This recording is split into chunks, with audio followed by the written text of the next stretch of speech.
Hello learners, welcome back to my channel RJ classes. ये modes of entry into international business का second lecture है, जिसमें मैं आपसे डिस्कस करूँगी कॉन्ट्रैक्चुअल मोड्स के बारे में। ऑलरेडी मैंने ट्रेड मोड्स के बारे में डिस्कस कर लिया है। उसकी लिंक उस वीडियो की लिंक मैं आपको डिस्क्रिप्शन बॉक्स में दे दूँगी या फिर आई बटन में दे दूँगी। आप दोनों जगह से चेकआउट कर सकते हैं वीडियो को। मोस्ट इम्पॉर्टेंट है, आपका वहाँ से एक बेस बनेगा। आज हम बात करेंगे कॉन्ट्रैक्चुअल मोड्स के बारे में कि कॉन्ट्रैक्चुअल मोड्स क्या होते हैं। ये एक दूसरे तरह का मीडियम है या दूसरा माध्यम है इंटरनेशनल बिजनेस में एंटर करने का।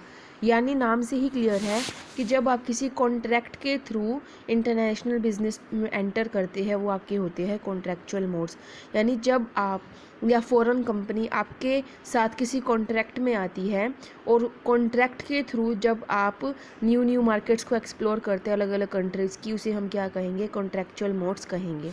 एक company can use a variety of contracts. Company जो है काफ़ी सारे अलग अलग कॉन्ट्रैक्ट्स के थ्रू इंटरनेशनल बिजनेस में एंटर कर सकती है, जैसे कि लाइसेंसिंग हो गया, फ्रेंचाइजिंग हो गया, मैनेजमेंट कॉन्ट्रैक्ट्स हो गए, टर्नकी प्रोजेक्ट्स हो गए। ठीक है, ये मतलब काफ़ी सारी वेराइटीज़ है जिसके थ्रू आप एंटर कर सकते हैं इंटरनेशनल बिजनेस में। ठीक है, या अपने नेशन के बॉर्डर को क्रॉस करके अपने नेशंस के बॉर्डर के बियॉन्ड जाकर आप न्यू मार्केट को टारगेट कर सकते हैं। जो कॉन्ट्रैक्चुअल मोड्स होते हैं वो हम किस लिए यूज़ करते हैं? इसे इसलिए एम्प्लॉय किया जाता है जिससे कि हर एक पार्टनर जो कॉन्ट्रैक्ट के अंदर आता है वो अपनी अपनी स्ट्रेंथ्स का यूज़ कर पाए। ठीक है, अपने अपने रिसोर्सेज का यूज़ कर पाए और अपने इंटरनेशनल बिजनेस को एक्सपेंड कर पाए। जो पार्टनर फर्म्स होती हैं वो कॉम्प्लीमेंट करती है, एक दूसरे को पूरा करती है अपनी स्ट्रेंथ के साथ, अपनी टेक्नोलॉजी के साथ, अपनी स्ट्रॉन्ग ब्रांड इक्विटी एक्सेट्रा। यानी फॉर एग्जांपल एक हमारी इंडिया की कंपनी है, एक अमेरिका की कंपनी है। इंडिया की कंपनी की अपनी कुछ स्ट्रेंथ है, अमेरिका की कंपनी की अपनी कुछ स्ट्रेंथ है। जब दोनों कंपनीज मिलकर कॉन्ट्रैक्ट बनाती हैं तो दोनों ही कंपनीज एक दूसरे को पूरा करती है। दोनों ही पार्टीज जो कॉन्ट्रैक्ट में होती है एक दूसरे की वीकनेसेस को ओवरकम करती है अपनी स्ट्रेंथ्स का यूज़ करके। ठीक है, फर्स्ट आपका जो कॉन्ट्रैक्ट आता है that is international strategic alliances. So सबसे पहले हमें पता होना चाहिए व्हाट इज़ स्ट्रेटेजिक एलियंस। ठीक है, स्ट्रेटेजिक एलियंस का मतलब होता है कि जब दो कंपनीज आपस में मीटअप करती है, वॉलंटरली मीटअप करती हैं। ठीक है, बिना बिना किसी फोर्स, बिना किसी कंपल्शन के जब दो कंपनीज आपस में मिलती है, हैंड्स ज्वाइन करती है और दोनों ही कंपनीज अपनी स्ट्रेंथ, अपनी जो स्ट्रॉन्गेस्ट, जो उसकी जो एडवांटेज है, जब दोनों कंपनीज अपनी अपनी स्ट्रेंथ्स को कंबाइन करती है, एक दूसरे की वीकनेसेस को ओवरकम करती है, मिटिगेट करती है, उसे हम क्या कहते हैं? स्ट्रेटेजिक एलियंस कहते हैं। अब यहाँ पर बात आ गई इंटरनेशनल की, तो इसका मतलब यहाँ पर जो दो कंपनीज आपस में मीटअप करेगी वे क्रॉस बॉर्डर कंपनीज होगी। एक कंपनी आप मान के चलिए इंडिया की, दूसरी कंपनी या किसी भी कोई भी फॉरेन कंट्री की मान लीजिए।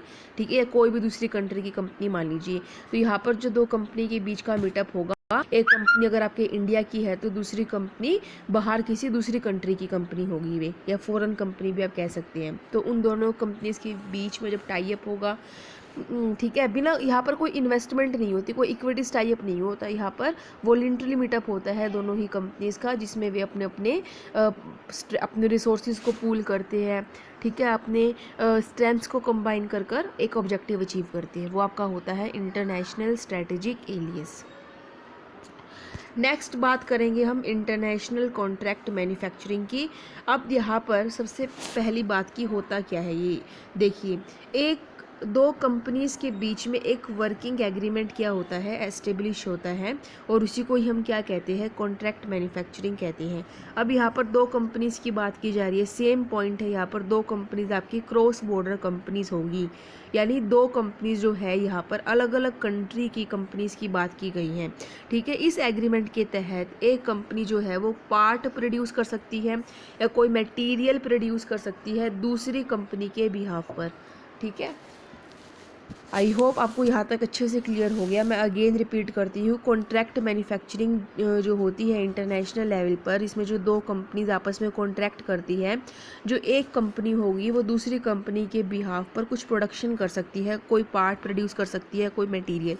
ठीक है, इस तरीके से जो दूसरी कंपनी है जिसका फॉर एग्ज़ाम्पल ये हमारी इंडिया की कंपनी है, ये अमेरिका की कंपनी है। तो इंडिया जो है वो अमेरिका के लिए क्या कर रही है, प्रोडक्शन कर रही है, ठीक है। तो अमेरिका को कोई भी मैन्युफैक्चरिंग फैसिलिटीज़ को मेंटेन करने की नीड नहीं पड़ेगी, कोई रॉ मटेरियल उसको अलग से नहीं खरीदना, कुछ हायर नहीं करना, क्योंकि सारा काम वो कौन कर रहा है, हमारी इंडिया की कंपनी कर रही है। आई होप आप क्लियर कर पा रहे हैं पॉइंट, ठीक है। तो इस तरीके से हम क्या कहेंगे, इसको इंटरनेशनल कॉन्ट्रैक्ट मैन्युफैक्चरिंग कहेंगे। ये क्या कह रहे हैं कि हम किस लिए करते हैं, अगर आपको लोअर कॉस्ट एडवांटेज अचीव करना है प्रोडक्शन के अंदर, तो आप कॉन्ट्रैक्ट मैन्युफैक्चरिंग जो है इसको ऑप्ट कर सकते हैं, ठीक है। अब इसमें क्या होता है, फॉर एग्जांपल हमारे इंडिया का रॉ मटेरियल मान लीजिए काफ़ी सस्ता है कंपैरेटिवली, अगर हम बात करें फॉरेन कंट्रीज़ की, यहाँ पर लेबर काफ़ी सस्ती मिल जाती है बात करें हम फॉरेन कंट्रीज़ की। तो फॉरेन कंट्री जब लोअर कॉस्ट का एडवांटेज लेने के लिए जब हमारे इंडिया में उस चीज़ का प्रोडक्शन कराना चाहती है, तो उसके लिए वे क्या करेगी, इंटरनेशनल लेवल पर कॉन्ट्रैक्ट में आएगी मैन्युफैक्चरिंग को लेकर, ठीक है। थर्ड आपका आता है international management contract. Management contract क्या होता है, ये एक ऐसा कॉन्ट्रैक्ट होता है जिसमें एक फर्म दूसरी फर्म को टेक्निकल सलाह, तकनीकी रूप से क्या देगी, सलाह देगी, तकनीकी सलाह, टेक्निकल एडवाइस देगी, ठीक है। अपनी मैनेजरियल एक्सपर्टाइज भी या मैनेजरियल हेल्प भी दे सकती है दूसरी फर्म को। और जब एक कंपनी दूसरी कंपनी को ये सारी हेल्प प्रोवाइड करेगी, टेक्निकल से रिलेटेड, मैनेजरियल से रिलेटेड, तो वे फिक्स्ड टाइम के लिए प्रोवाइड करेगी, और लेकिन वो फ्री में प्रोवाइड नहीं करेगी, बदले में क्या लेगी, फीस लेगी। जो इंटरनेशनल मैनेजमेंट कॉन्ट्रैक्ट या मैनेजमेंट सर्विस कॉन्ट्रैक्ट है, इसमें एक कंपनी बिल्कुल इन्वॉल्व हो जाती है दूसरी फर्म की मैनेजमेंट के अंदर। अगर हमारी इंडिया की कंपनी जापान की टेक्निक ले रही है, ठीक है, जापान की किसी कंपनी के साथ, मतलब जापान की किसी कंपनी से मैनेजमेंट सर्विसेज लेना चाहती है, मैनेजमेंट गाइडेंस लेना चाहती है, तो जो क्या करेगी, जापान की कंपनी जब हमारी इंडिया की कंपनी को मैनेज करेगी, तो उसके लिए उसको पहले एक कॉन्ट्रैक्ट में आना पड़ेगा हमारे इंडिया के साथ, जिसका नाम हमने क्या दिया, इंटरनेशनल मैनेजमेंट कॉन्ट्रैक्ट दिया। इसमें सब कुछ डिसाइड होगा कितने टाइम तक हमारी जापान की कंपनी हमें सर्विसेज देंगी, ठीक है, हमें क्या क्या सर्विसेज दी जाएंगी, और हमें उनको कितना कंसिडरेशन देना होगा। तो जो जापान की कंपनी होगी वे हमारी इंडिया की कंपनी में बिल्कुल इन्वॉल्व हो जाएगी मैनेज करने में हमारी इंडिया की कंपनीज़ को। तो जब जापान की कंपनी हमारी इंडिया की कंपनी को मैनेज करेगी, तो वो हमारी इंडिया की मार्केट को समझ पाएगी, एक्सप्लोर करेगी, उसको नए नए एक्सपीरियंसेस मिलेंगे, अपॉर्चुनिटीज़ मिलेगी नई जगह में, नई जगह को समझने के लिए।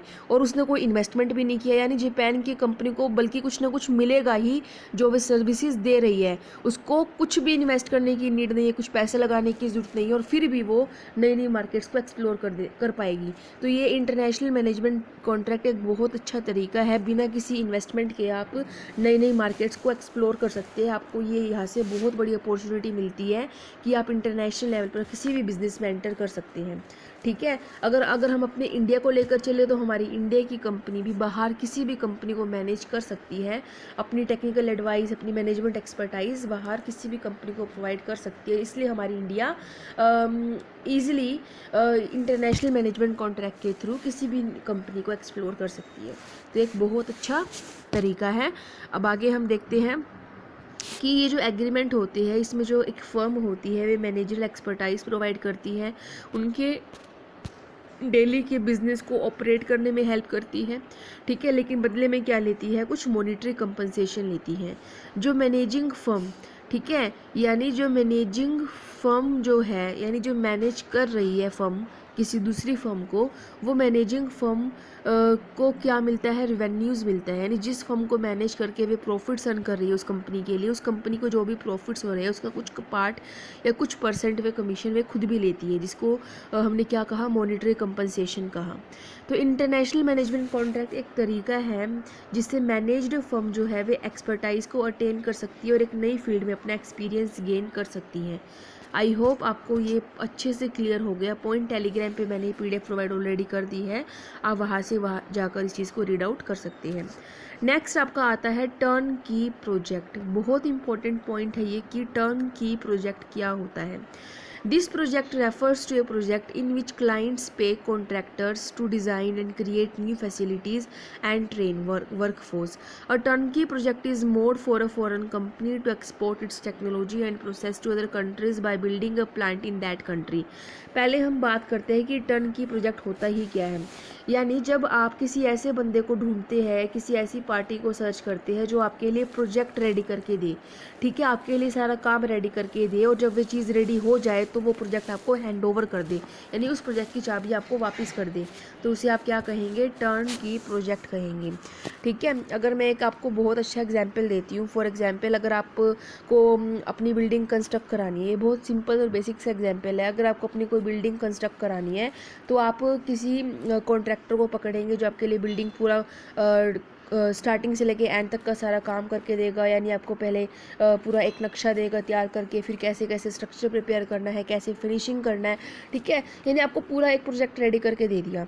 और जब आपका वह बिल्डिंग रेडी हो जाएगा रहने के लिए, तो आपको उस बिल्डिंग को हैंड ओवर कर देगा ओनर को जिसने वो दिया।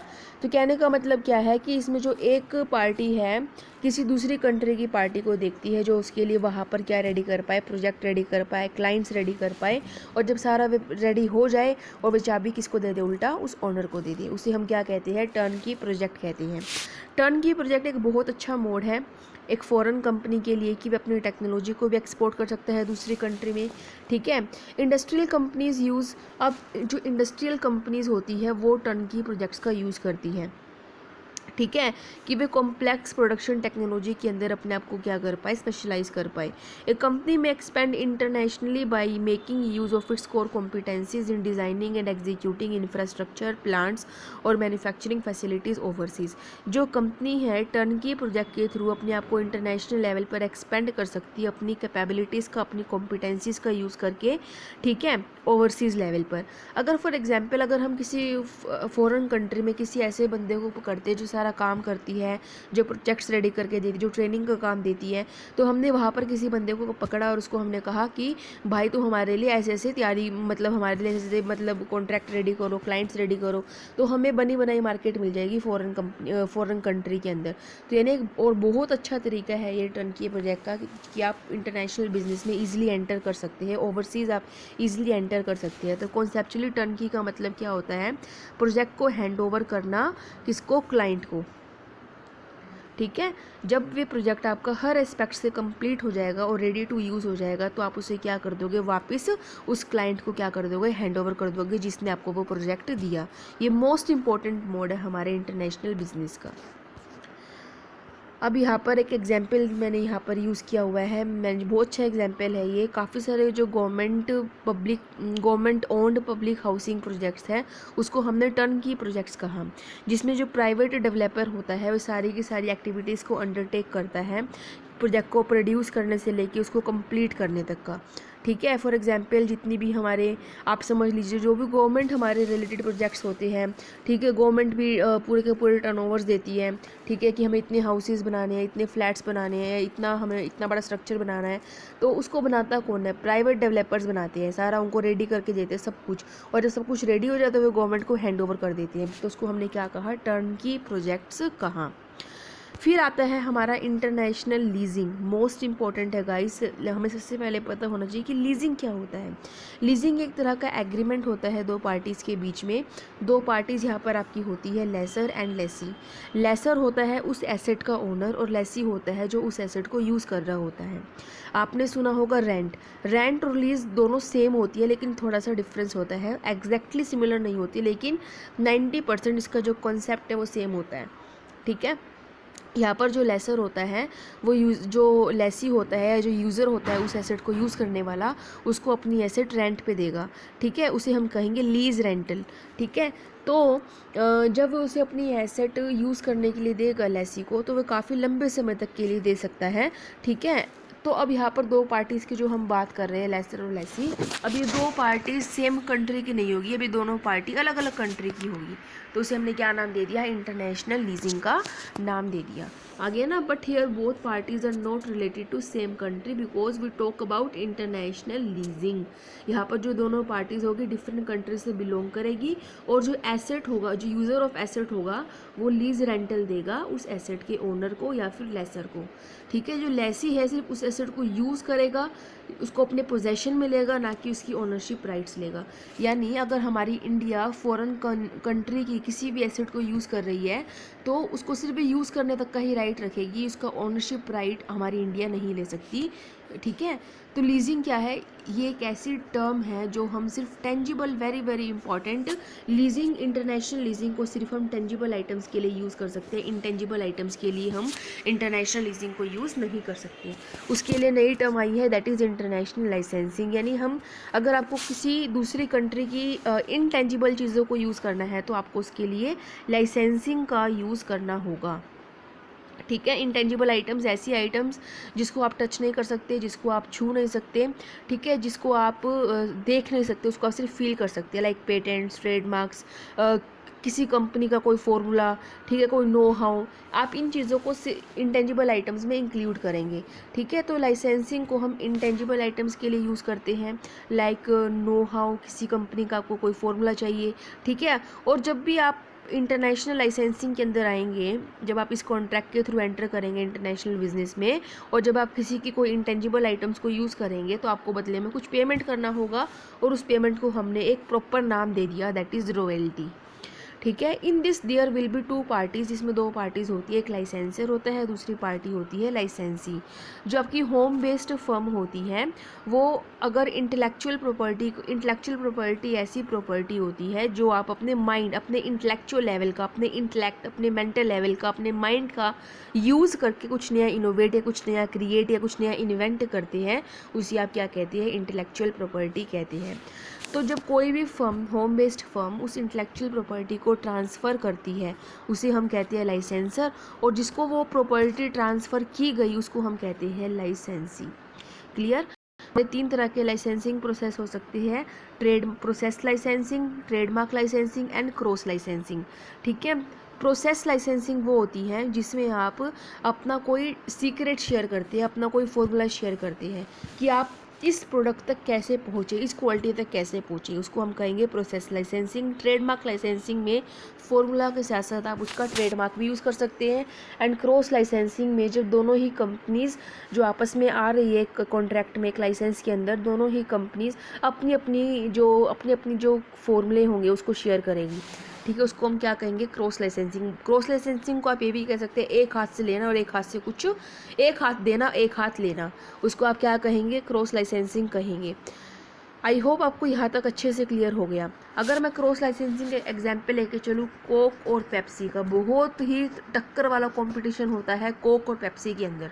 ठीक है, कोक और पेप्सी में बहुत तगड़े वाला कंपटीशन होता है। कोक क्या के जो कोक बनाता है क्या कहेगी कि तू मुझे पेप्सी बनाने का फॉर्मूला दे, पेप्सी वाला कहेगा भाई ठीक है ले ले, कोई दिक्कत नहीं है, लेकिन बदले में तुझे भी मुझे अपना सीक्रेट फॉर्मूला कोक बनाने का देना होगा। जब दोनों ही आपस में एग्रीमेंट कर लेते हैं, दोनों ही आपस में समझौता कर लेते हैं और दोनों ही एक दूसरे को अपने अपने सीक्रेट्स, अपने अपने फॉर्मूलाज देने को रेडी हो जाते हैं, उसको हम क्या कहते हैं, क्रॉस लाइसेंसिंग कहते हैं। फिर हमारा आता है इंटरनेशनल फ्रेंचाइजिंग। बहुत अच्छा है टॉपिक, फ्रेंचाइजिंग वाला इंपॉर्टेंट टॉपिक है। इसका मैंने बहुत लंबा चौड़ा एक्सप्लेनेशन डाला हुआ है पीडीएफ में।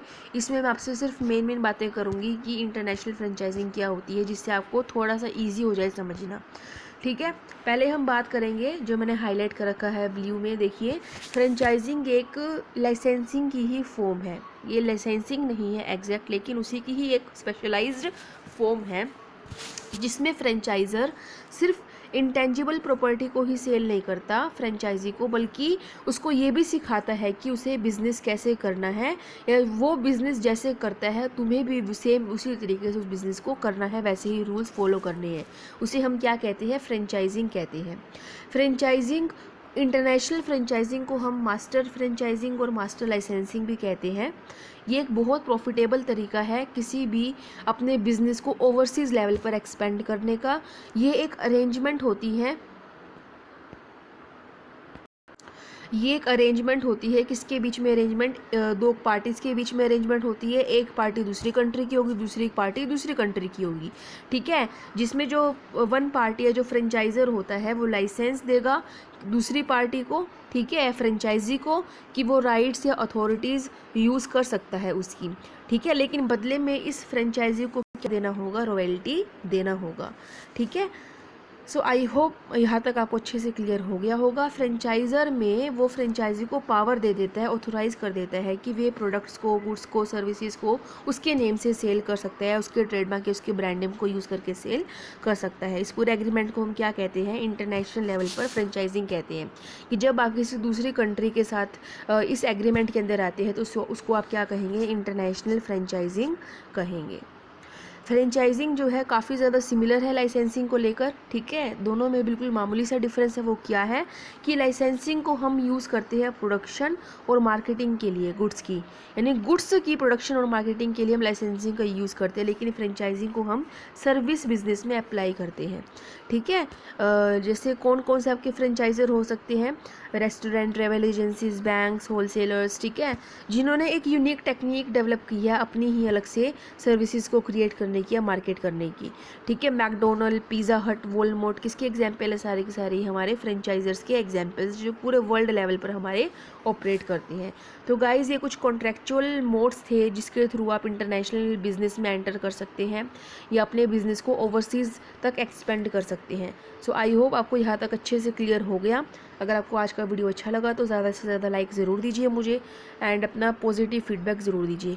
कोई भी अगर आपको वीडियो में कमी लगती है, लेक्चर में कमी लगती है, तो आप ज़रूर बताइए, जिससे कि मैं आपकी भी कमी दूर कर पाऊँ, एंड नेक्स्ट लेक्चर में मैं उस रीज़न को दूर कर पाऊँ जिससे कि आपको वो वीडियो अच्छा नहीं लगा, ठीक है। एंड आई श्योर आपको वीडियो बहुत अच्छा लगेगा, आपको अच्छे से चीज़ें समझ में आएंगी। Thank you, take care and bye bye.